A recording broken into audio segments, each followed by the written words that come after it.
নমস্কার বন্ধুরা, তোমরা সবাই কেমন আছো? তো আজকে দারুণ সুন্দর একটা রেসিপি তোমাদেরকে শেয়ার করব। এই রেসিপিটা ছানার স্ন্যাক। তো ছানা দিয়ে আমি খুব সুন্দর করে এই রেসিপিটা রান্না করেছি। তোমাদের যদি ভিডিওটা ভালো লাগে তাহলে একটা লাইক, কমেন্ট, শেয়ার, সাবস্ক্রাইব করে দিও। তো এখানে আমি দুধ নিয়েছি 500 মতন। এই দুধটাকেই আমি প্রথমে একটু জাল দিয়ে নেব। তো জাল দেওয়ার পরে আমি চিনি দিয়ে দেব। চিনিটা 2 চামচের মতন দিয়ে দেব। তারপর আমি এখানটায় দই দিয়ে দেবো। যে দইগুলো অনেকটাই টক দই, সেই দইগুলো দিয়ে আমি এই দুধটা ছানা তৈরি করে নেব। তো তোমরা লেবু দিয়েও ছানা তৈরি করতে পারো। তারপরে ছানার যে গুঁড়ো পাওয়া যায় সেই দিয়েও তোমরা ছানা তৈরি করতে পারো। তো আমার কাছে টক দই ছিল, তো সেটা দিয়েই আমি এই দুধটা ছানা তৈরি করে নিয়েছি।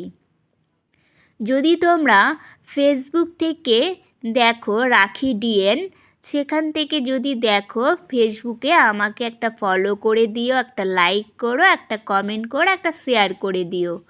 তো এখন আমি এখানটায় একটা বাটি নিয়ে নিয়েছি। এই বাটিটার মধ্যে আমি ময়দা নিয়ে নিয়েছি। এই ময়দাটার পরিমাণ হচ্ছে 1 কাপ কি 1.5 কাপের মতো নিয়েছি আমি। তো এখানে আমি বেশি স্ন্যাক তৈরি করব না। যদি তোমরা সেইভাবে স্ন্যাক তৈরি করো তাহলে আরেকটু ময়দা দিয়ে দিতে পারো। তো এখানে আমি সামান্য নুন দিয়ে দিয়েছি আর সামান্য বেকিং সোডা দিয়ে দিয়েছি। তো এখানে আমি 2টো কাঁচা লঙ্কা নিয়েছি। এই 2টো কাঁচা লঙ্কাই আমি এখানটায় কুচি করে দিয়ে দিচ্ছি। তো কাঁচা লঙ্কা দিলে একটু ঝাল ঝাল লাগবে, ভালো লাগবে খেতে এই ছানার স্ন্যাকটা। তো ছানার স্ন্যাকটা খেতে খুবই টেস্টি। এটা শুধু খেতেও খুবই ভালো লাগে। এই ছানার স্ন্যাক তৈরি করেও আবার আলু দিয়েও ঝোল তৈরি করা যায়। তো ছানা আমি দিয়ে দিয়েছি। তো ছানা দিয়ে দেওয়ার পরে আমি এটাকে একটুখানি মেখে নিচ্ছি। তো প্রথমে তোমরা কি করবে, ময়দা, নুন আর বেকিং সোডা দিয়ে লঙ্কা দিয়ে ভালো করে একটু মেখে নিয়ে তারপরে ছানাটা দিয়ে আবারও মেখে নেবে। তো মেখে নেওয়া হয়ে গেছে, আমার মাখা হয়ে গেছে। এখন আমি এখানে ডিম নিয়েছি। তো এই ডিমটা আমি এখানে ফাটিয়ে দিয়ে দিচ্ছি। তো এখানে আমি একটা ডিমই ইউজ করছি। তোমরা যদি ময়দার পরিমাণটা বাড়িয়ে দাও তাহলে আরেকটা ডিম দিতে পারো। তো এখানে আমি ময়দার পরিমাণটা একটু কমই দিয়েছি, এর জন্য ডিমটা আমি একটাই দিলাম।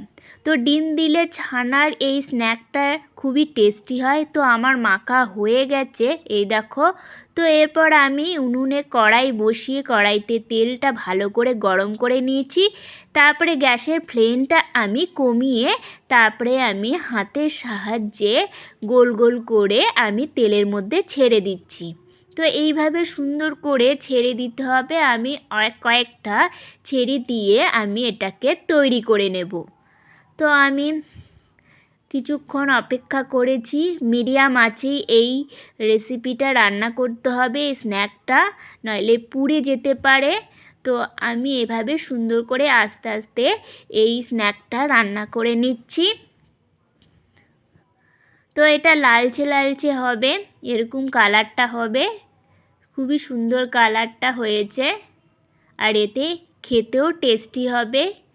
যদি তোমরা দেখো এই ভিডিওটা, যদি ভালো লাগে, নতুন বন্ধুদের বলছি তোমরা প্লিজ একটা লাইক, কমেন্ট, শেয়ার করে দিও আর একটা সাবস্ক্রাইব করে দিও যদি ভালো লাগে তোমাদের এই স্ন্যাক রেসিপিটা। তো আমার তৈরি হয়ে গেছে, আমি নামিয়ে নিচ্ছি। এখন আমি সুন্দর করে এই প্লেটের মধ্যে এই ছানার স্ন্যাকটা আমি সুন্দর করে সাজিয়ে দেব। তো খুবই খেতে ভালো লাগে। আমি বানিয়ে তো এত সুন্দর লেগেছে খেতে, তো আমি মনে হচ্ছে আরেকবার করে এই রেসিপিটা আরেকবার করে আমি খাবো। এইভাবে তোমরা একবার বাড়িতে ট্রাই করো, খুবই ভালো লাগবে খেতে, বিকেলের জন্যে খুবই ভালো। আর তোমরা এই রেসিপিটা দিয়ে মানে এই স্ন্যাক রেসিপিটা দিয়ে তোমরা আলু দিয়ে সুন্দর করে একটা ঝোল তৈরি করতে পারো বা কারি তৈরি করতে পারো, খুবই টেস্টি এই রেসিপিটা। তো আমি সুন্দর করে সস দিয়ে তারপরে আমি এখানে ধনেপাতা ওপরে দিয়ে সুন্দর করে সাজিয়ে নিয়েছি। যদি তোমাদের এই ভিডিওটা ভালো লাগে তাহলে একটা লাইক, কমেন্ট, শেয়ার, সাবস্ক্রাইব করে দিও। তো এখনকার মতন টাটা, বাই বাই। আবার দেখা হচ্ছে পরের দিন পরের ভিডিও নিয়ে আবার আসছি। তোমরা সবাই এখনকার মতন খুব খুব ভালো থেকো। যদি তোমাদের এই ভিডিওটা ভালো লাগে তাহলে প্লিজ একটা কমেন্ট করো আর একটা লাইক করো। তো এখানে আমি সুন্দর করে সাজিয়ে দিয়ে তোমাদের দেখাচ্ছি কত সুন্দর হয়েছে।